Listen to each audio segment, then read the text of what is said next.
अगर तुम स्टडी या जॉब के साथ टाइम मैनेज न कर पाने की वजह से यूट्यूब छोड़ रहे हो या फिर तुमने यूट्यूब स्टार्ट ही नहीं करा एंड तुम पढ़ाई कंप्लीट होने का वेट कर रहे हो तो ट्रस्ट में बहुत बड़ी बेवकूफी कर रहे हो तुम। बिकॉज मैं भी पिछले 2.5 साल से यूट्यूब को स्टडी के साथ मैं ही मैनेज कर रहा हूँ। एंड अगर मैं सच बताऊँ तो मैं जिस कॉलेज से इंजीनियरिंग कर रहा हूँ वहाँ की कॉलेज फीस एंड एक्स्ट्रा खर्चा लगा के 4 से 5 लाख रुपए खर्चा करने के बाद मेरे खुद के दोस्त 20 से 25 हजार की जॉब करने के लिए तैयार है एंड वो भी नहीं मिल पा रही है। और तब तक मैं यूट्यूब से लाखों में अर्न भी कर चुका हूँ। एंड अगर मैंने यूट्यूब को स्टडी के साथ में स्टार्ट नहीं करा होता तो मैं भी 20 से 25 हजार की जॉब ही ढूंढ रहा होता। एंड अगर तुम्हें अर्निंग देखने से मोटिवेशन मिलता है तो इस वीडियो के एंड में मैं तुम्हें अपनी एग्जैक्ट अर्निंग भी दिखाने वाला हूँ। सो मैं इस वीडियो में तुम्हें 10 स्टेप प्रोसेस बताने वाला हूँ जिससे तुम इजीली टाइम मैनेज कर पाओगे। एंड वीडियो के एंड में तुम्हें अपना डेली रूटीन भी बताने वाला हूँ जिसको तुम एज इट इज भी फॉलो कर सकते हो। एंड मैं जो प्रोसेस बताने वाला हूँ उसको कॉपी में नोट करते जाना। एंड अगर कोई कॉपी ना हो तो कमेंट सेक्शन में लिख लेना। एंड इससे मुझे भी पता चलेगा कितने लोग एक्चुअल में सीरियस हैं और तुम भी अगले साल आके उसको चेक कर सकते हो कि तुमने एक्चुअल में वो चीजें अचीव करी या नहीं।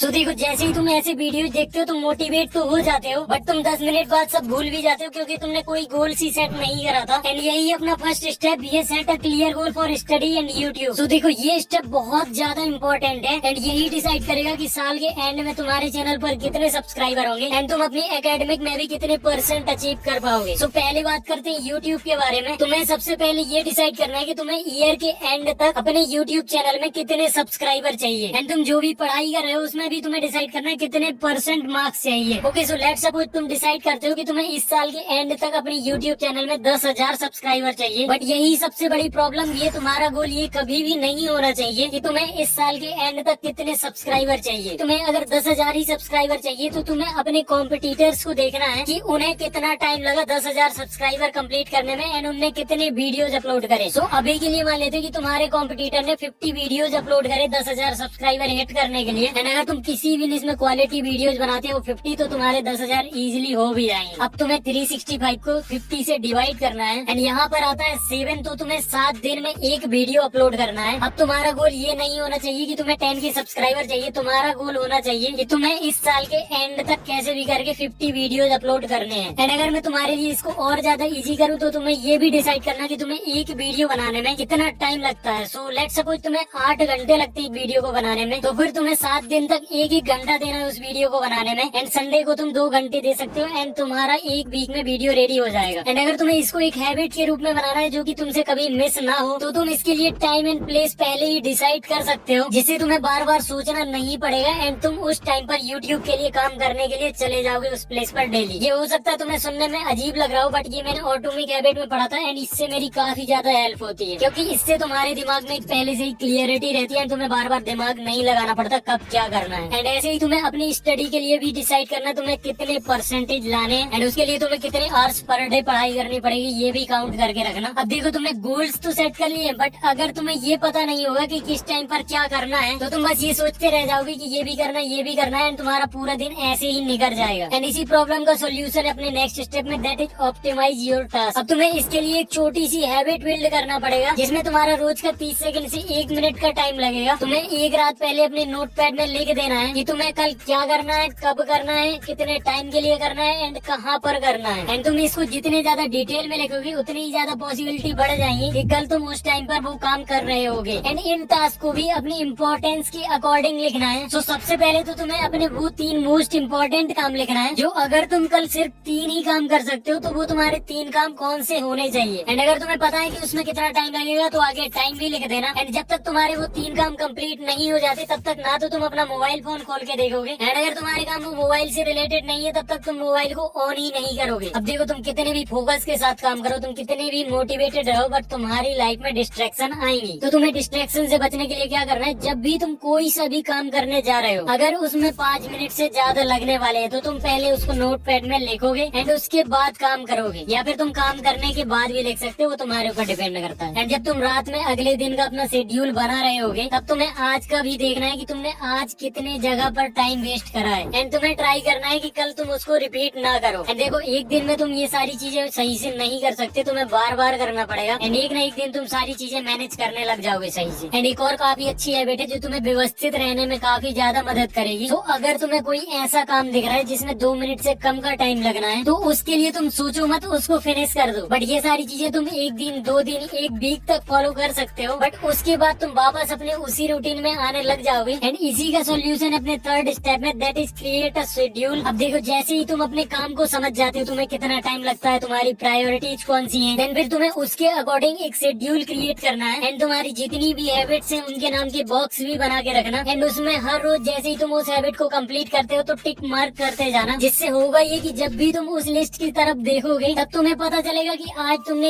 ये टास्क नहीं करे हैं। एंड जिन टास्क के सामने टिक लगा होगा उन्हें देख करके तुम्हें अच्छा लगेगा, एंड जिन पर टिक नहीं लगा होगा उन्हें देख करके तुम्हें सैड ऑटोमेटिकली फील होगा। एंड फिर तुम्हारा खुद ही मन करेगा उसको कंप्लीट करने का। बट देखो तुम कितना भी ट्राई करो, कितनी भी कोशिश करो, कभी ना कभी ऐसा दिन आएगा जब हो सकता है तुम कहीं बाहर चले जाओ, तुम्हारी तबीयत खराब हो, तब तुम वो टास्क नहीं कर पाओगे। तो तुम्हें फिर ये नहीं करना है कि अगर तुमसे एक दिन स्किप हो गया गलती से तो फिर तुम अपनी नई आदत बना लो कि तुम उस आदत को छोड़ ही दो। तुम्हें अपनी हैबिट को कुछ इस टाइप से बनाना है कि अगर कोई टास्क तुमसे एक दिन मिस हो जाता है तो उसके अगले दिन किसी भी हालत में मिस ना हो। हमेशा ट्राई करना कि कभी भी तुम 2 दिन लगातार किसी हैबिट को मिस ना करो। इससे होगा ये कि अगर तुम कभी गलती से एक दिन मिस भी कर जाते हो तो वापस तुम अपने ट्रैक में आ जाओगे। एंड अगर तुम्हें अपने शेड्यूल को या फिर टास्क को रफ कॉपी में मैनेज करना अच्छा नहीं लगता या फिर मैनेज करने में कोई प्रॉब्लम हो रही है, so here's come our next step, that is use productivity tools. अगर तुम टास्क को अपने सही तरीके से मैनेज करना चाहते हो, शेड्यूल क्रिएट करना चाहते हो, तो तुम उसके लिए नोशन का यूज कर सकते हो। ये काफी ज्यादा फीचर्स देता है। एंड तुम अपने टास्क लिख सकते हो टास्क बॉक्स बना के, एंड जैसे ही तुम्हारे कंप्लीट हो जाए तुम उसके ऊपर टिक भी कर सकते हो। एंड तुम उसको वीकली मंथली बाद में भी चेक कर सकते हो कि तुमने कौन से कब टास्क स्किप करे थे एंड कब तुमने सारे के सारे टास्क कंप्लीट करे थे। एंड इवन मैं तो इस टाइम पर अपनी स्क्रिप्ट भी नोशन में ही लिखता हूँ। एंड नोशन का मुझे एक काफी अच्छा फीचर ये भी लगा है, अगर तुम सोशल मीडिया लाइक यूट्यूब से पढ़ाई वगैरह करते हो तो तुम एक दिन पहले ही उन वीडियोज को यहाँ नोशन में ऐड कर सकते हो जो भी तुम्हें देखना है। एंड फिर तुम्हें कल यूट्यूब भी ओपन करने की जरूरत नहीं है, तुम डायरेक्ट उस वीडियो को यहीं से देख सकते हो। एंड यहाँ से देखने से बीच में बार बार ऐड भी नहीं आएंगे। इससे मेरा काफी ज्यादा टाइम सेव होता है। नहीं तो जब भी मैं अपने यूट्यूब को ओपन करता हूँ एंड होम पेज में ही मुझे काफी सारी ऐसी वीडियो दिख जाती हैं जो मुझे लगता है कि ये तो मेरे लिए काफी इंपॉर्टेंट है, तो फिर मैं उनको देखने लग जाता हूँ। एंड उससे भी मेरा काफी ज्यादा टाइम वेस्ट हो जाता है। एंड तुम फोकस करने के लिए, टाइमर लगाने के लिए फोकस टू डू का यूज कर सकते हो। मैं इसका यूज करता हूँ जब भी मुझे कोई टास्क करना होता है, मैं पहले ही टाइम सिलेक्ट कर लेता हूँ एंड टास्क को सिलेक्ट करके मैं टाइमर ऑन कर देता हूँ, जिससे मुझे सामने ही दिखता रहता है कि मेरे पास कितना और टाइम है इस टास्क को कंप्लीट करने के लिए। सो अभी मैंने तुम्हें जो भी स्टेप बताए हैं उनको तुम फॉलो करके अपने टाइम को तो मैनेज कर लोगे, बट अगर तुम्हें अपनी स्पीड को 100x फास्ट करना है तो तुम्हें यूज करना पड़ेगा AI टूल्स का। एंड यही अपना नेक्स्ट स्टेप भी है, लेवरेज AI टूल्स। एंड तुम्हें मार्केट में हर एक चीज के लिए AI टूल्स मिल जाएंगे। तुम जिस भी फील्ड में काम करते हो उसके लिए AI टूल्स का यूज कर सकते हो। जैसे कि अगर तुम्हें YouTube की स्क्रिप्ट लिखनी है तो तुम उसमें चैट GPT की हेल्प ले सकते हो। अब तुमने भी इस वीडियो में देखा होगा कि मैंने इसमें हुक्स काफी सारे यूज करे हैं। जब भी मुझे अगले पॉइंट में स्विच करना होता है उसके पहले मैं एक हुक का यूज करता हूँ। एंड ये जितने भी हुक है मैंने ये चैट GPT से ही जनरेट करवाए थे, तुम ये देख सकते हो। सिंपली मैंने चैट GPT में अपने पॉइंट्स डाले एंड चैट GPT को बोला कि इनको कनेक्ट करने के लिए हुक्स बना दो, एंड इसने मुझे हुक जनरेट करके दे दिए। एंड इमेज और वीडियो जनरेट करने के लिए भी काफी सारे फ्री AI टूल्स हैं। मैंने आई कार्ड में लिंक डाल दिए, सो अगर तुम उनको भी देखना चाहो तो देख सकते हो। एंड गूगल ने भी रिसेंटली जेमिनी AI लॉन्च करा है, इसका भी मैं काफी यूज करता हूँ अपने काम में। एंड इससे तुम डायरेक्ट कॉल में भी बात कर सकते हो, वीडियो कॉल में भी बात कर सकते हो और स्क्रीन शेयर भी कर सकते हो। लाइक अगर तुम वीडियो एडिट कर रहे हो एंड तुम्हें कोई स्टेप नहीं आ रहा है तो तुम्हें जेमिनी को अपनी ही लैंग्वेज में उस प्रॉब्लम के बारे में बताना है एंड तुम्हें स्टेप बाय स्टेप गाइड मिल जाएगा। ओके, सो AI टूल्स का यूज करके तुम अपने काम को तो फास्ट कर लोगे, बट क्या हो अगर तुम्हारे बीच में ही एग्जाम्स आ जाए, तो अगर तुम पढ़ाई करने के लिए जाओगे तो तुम्हें याद आएगा कि वीडियो की डेट मिस हो जाएगी। एंड अगर तुम वीडियो बनाने जाओगे तो फिर तुम्हें लगेगा कि एग्जाम में कहीं मार्क्स ना कम हो जाए। सो इस प्रॉब्लम का सोल्यूशन तुम्हें नेक्स्ट स्टेप में मिलने वाला है, that is create batch content. तो देखो अगर तुम पढ़ाई के साथ में कंटेंट क्रिएट करते हो तो तुम्हें कुछ ना कुछ एडवांस में कंटेंट क्रिएट करके रखना पड़ेगा, ताकि जब भी तुम्हारे एग्जाम्स वगैरह आए तो उस टाइम पर तुम अपनी पढ़ाई पर पूरा फोकस कर सको एंड उस टाइम पर तुम्हारा कंटेंट भी ऑटोमेटिक पब्लिश होता रहे, तुम्हारे दिमाग में कोई भी लोड ना पड़े। सो इसके लिए तुम्हें चैट GPT में जाना है एंड अपनी कुछ पुराने वीडियो आइडियाज को डाल देना है एंड चैट GPT को बोलना है कि ऐसे ही और 10 न्यू आइडियाज जनरेट करके दे दो, तो तुम्हें वहाँ से 10 न्यू एडवांस आइडियाज मिल जाएंगे जिन पर तुम वीडियो बना सकते हो। एंड तुम रिसर्च के लिए भी चैट GPT का ही यूज कर सकते हो एंड इससे तुम्हारा काम भी काफी जल्दी हो जाएगा। बट देखो कई बार ऐसा होता है जब भी तुम काम को जल्दी जल्दी करना चाहते हो तो वो काफी खराब हो जाता है एंड तुम काम में सही से फोकस नहीं कर पाते हो। सो यहीं पर अपना नेक्स्ट स्टेप आता है, that is leverage focus technique. तो देखो जब तुम पढ़ाई और यूट्यूब दोनों एक साथ करने जाओगे तो काफी सारे चांसेस है तुम डिस्टर्ब हो जाओगे एंड तुम अपने काम में फोकस नहीं कर पाओगे। सो इसके लिए तुम्हें कुछ टेक्निक्स का यूज करना है जिसकी हेल्प से तुम अपने फोकस को काफी हद तक इंक्रीज कर सकते हो एंड तुम्हें रिजल्ट भी फिर काफी अच्छे मिलेंगे। सो यहाँ पर एक टेक्निक है जो कि पेरेटो प्रिंसिपल के नाम से फेमस है एंड ये प्रिंसिपल ये कहता है कि 80% जो रिजल्ट है वो तुम्हें तुम्हारे उस काम के कारण मिलते हैं जिसको करने में तुम्हें सिर्फ 20% ही टाइम लगा है। एंड ये प्रिंसिपल हर जगह अप्लाई होता है, जैसे कि दुनिया का 80% पैसा और पावर सिर्फ 20% लोगों के पास ही है, या फिर तुम्हारी क्लास में सिर्फ 20% ही ऐसे स्टूडेंट होंगे जो कि पढ़ाई में अच्छे होंगे। एंड इवन जो तुम्हारा एग्जाम पेपर बनेगा उसमें जो 80% मार्क्स के लिए क्वेश्चन होंगे वो तुम्हारे 20% सिलेबस से ही होंगे। एंड अगर मेरे चैनल को भी उठा करके देखे तो 80% व्यूज मेरे सिर्फ 20% वीडियो से ही आए हैं। सो तुम्हें भी सिर्फ 20% में ही फोकस करना है जो कि ज्यादा इंपॉर्टेंट है। एंड अगर तुम्हें फोकस करने में कोई भी प्रॉब्लम होती है तो तुम पोमोडोरो टेक्निक का यूज कर सकते हो। इस टेक्निक में तुम्हें सिंपली 25 मिनट तक किसी एक टास्क पर फोकस करना होता है एंड उसके बाद तुम्हें 5 मिनट का गैप मिलता है, फिर तुम्हें वापस से 25 मिनट के लिए फोकस करना होता है। सो तुम ऐसे ही 25-25 मिनट करके फोकस कर सकते हो। इसमें अच्छा खासा मन भी लग जाता है काम करने में। तो देखो अब तुमने फोकस करने की टेक्निक्स के बारे में तो जान लिया, बट क्या हो तुम्हारी बॉडी ही फोकस करने की हालत में ना हो। एंड यही अपना नेक्स्ट स्टेप भी है, take care of your self. देखो तुम्हारी बॉडी ही तुम्हारा काम करने का साधन है तो इसका ध्यान रखो। एंड अगर तुम्हें फोकस करने में प्रॉब्लम होती है तो योगा करो एंड मेडिटेशन करो, एक्सरसाइज करो, तुम्हारा फोकस ऑटोमेटिकली इंक्रीज होना स्टार्ट हो जाएगा। बट कई बार क्या होता है तुम सुबह सुबह उठ के 2-3 दिन तो योगा कर लेते हो एंड अगर फिर तुम किसी दिन गलती से जल्दी नहीं उठ पाते हो तो फिर उस दिन तुम कुछ भी नहीं करते हो। एंड इसी के बारे में बात करने वाले हैं हम अपने नेक्स्ट स्टेप में, दैट इज बी फ्लेक्सिबल। तो देखो तुम योगा करना स्टार्ट कर देते हो, 2-3 दिन तक करते हो सुबह सुबह से एंड फिर तुम किसी दिन गलती से जल्दी नहीं उठ पाते हो, तुम काफी लेट उठते हो, तो फिर तुम्हें उस दिन ये नहीं करना है कि तुम उस दिन योगा या एक्सरसाइज बिल्कुल भी ना करो। अगर तुम्हारे पास उस दिन टाइम नहीं है तो तुम थोड़े कम टाइम के लिए कर सकते हो, बट तुम्हें करना जरूर है। बिकॉज अगर तुम एक दिन भी स्किप कर देते हो फिर तुम्हारे दिमाग में यही आने लगता है कि तुम तो कभी कर ही नहीं सकते रेगुलर, एंड फिर तुम ऐसे ही करके उसको डेली स्किप करने लग जाते हो। सो मेक श्योर कि जिस टाइम पर तुमने अगर डिसाइड भी करा एंड उस टाइम पर तुम नहीं कर पाते हो तो फिर तुम आगे कभी भी उसको करो, भले ही उसको तुम कम टाइम के लिए ही करो। एंड देखो ये सब टेक्निक्स जानने से कुछ नहीं होगा जब तक तुम अपनी डेली रूटीन में इसको इंक्लूड नहीं करोगे। एंड तुम अपनी डेली रूटीन में इसको कैसे लाओगे वो मैं तुम्हें अपनी डेली रूटीन से बताता हूँ। ओके सो देखो मेरा सोने और उठने का टाइम फिक्स नहीं है, बट मुझे उठने के बाद क्या करना है ये मेरा जरूर फिक्स रहता है। बिकॉज मैं रात में ही लिख करके सोता हूँ कि मुझे कल क्या क्या करना है एंड कल के मेरे 3 सबसे इम्पोर्टेंट टास्क कौन से प्रायोरिटी के हिसाब से मैं लिख करके रखता हूँ कि पहले मुझे क्या करना है, उसके बाद क्या करना है एंड उसके बाद क्या करना है। तो देखो जैसे ही मैं सो के उठता हूँ मैं बिस्तर में ही डायरेक्ट पुशअप्स मारना स्टार्ट कर देता हूँ। मैंने स्टार्ट करा था 20 से एंड मैं डेली एक एक करके इंक्रीज करते जाता हूँ। तो आज मैंने 41 पुशअप्स मारे थे एक ही बार में, वो भी बिना रुके। एंड इतने पुशअप्स मारने के बाद मेरी बॉडी पूरी की पूरी गर्म हो जाती है, नींद भी खुल जाती है। देन फिर मैं अपने बिस्तर को समेट के रखता हूँ एंड डायरेक्ट नहाने चला जाता हूँ। एंड पुशअप्स और नहाने के लिए मेरे पास सिर्फ 30 मिनट ही होते हैं। इसके बाद मैं जैसे ही नहा के आता हूँ मैं 90 मिनट का एक टाइमर लगाता हूँ एंड देन मैं अपनी अगले वीडियो की स्क्रिप्ट लिखना स्टार्ट कर देता हूँ। जैसे ही मेरा 90 मिनट का टाइमर पूरा होता है मैं 5 मिनट का गैप लेता हूँ, फिर से एक 90 मिनट का टाइमर लगाता हूँ। फिर मैं मार्केट रिसर्च करता हूँ, थोड़ा कंटेंट रिसर्च करता हूँ। देन जैसे ही 90 मिनट हो जाते हैं तब तक मुझे भूख लगना स्टार्ट हो जाती है, तो फिर मैं खाना बनाता हूँ। एंड खाना बना के खाने के बाद अगर मैंने कुछ ऑडियो रिकॉर्ड करा है तो मैं उसको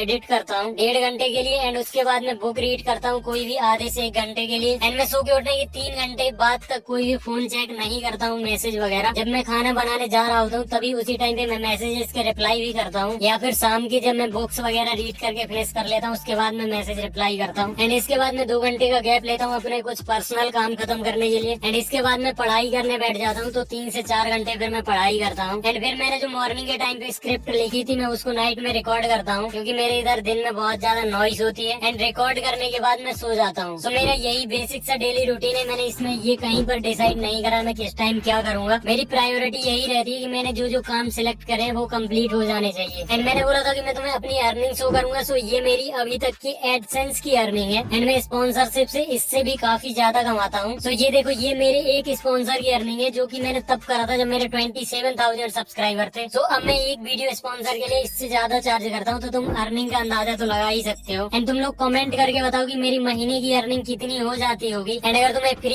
AI इमेज जनरेटर के ऊपर वीडियो चाहिए तो लेफ्ट वाली वीडियो पर क्लिक करो। एंड अगर इमेज को वीडियो के फॉर्म में कन्वर्ट करवाना है तो राइट वाली वीडियो में क्लिक करके देख लो।